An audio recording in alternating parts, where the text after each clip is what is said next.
بسم اللہ الرحمن الرحیم۔ شروع اللہ کے نام سے جو بڑا مہربان اور نہایت رحم والا ہے۔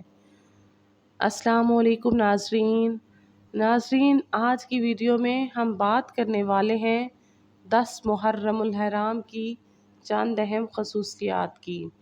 تو آپ سے گزارش ہے ویڈیو کو مکمل دیکھیے گا۔ ویڈیو اچھی لگے تو ویڈیو کو لائک اور چینل کو سبسکرائب کر دیجیے گا۔ 10 محرم الحرام ایک ایسا دن جس دن کربلا کا واقعہ پیش آیا۔ حضرت امام حسین رضی اللہ تعالیٰ عنہ نے اپنی اور اپنے اہل و عیال کی قربانیاں دیں۔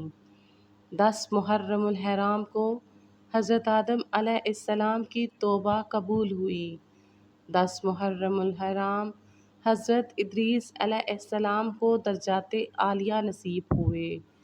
10 محرم الحرام حضرت نوح علیہ السلام کی کشتی جودی پہاڑ پہ اتری۔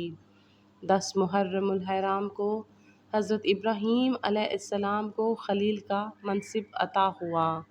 10 محرم الحرام حضرت یوسف علیہ السلام کو جیل سے رہائی نصیب ہوئی۔ 10 محرم الحرام کو حضرت یعقوب علیہ السلام کو بینائی لوٹائی گئی۔ 10 محرم الحرام کو حضرت یونس علیہ السلام کو مچھلی کے پیٹ سے نجات ملی۔ 10 محرم الحرام کو حضرت موسیٰ علیہ السلام کی قوم کو فرعون سے نجات ملی۔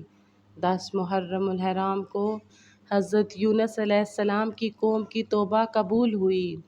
10 محرم الحرام کو حضرت عیسیٰ علیہ السلام کو زندہ زمین سے اٹھایا گیا۔ 10 محرم الحرام کو حضرت امام حسین رضی اللہ تعالیٰ عنہ کی شہادت ہوئی، جس نے حق کربلا میں ادا کر دیا، جس نے نانا کا وعدہ وفا کر دیا، گھر کا گھر سپرد خدا کر دیا۔ اس حسین ابن علی پر لاکھوں سلام، اس حسین ابن علی پر لاکھوں سلام۔ اجازت دیجیے، دعاؤں میں یاد رکھیے گا۔ اللہ حافظ، اللہ نگہبان۔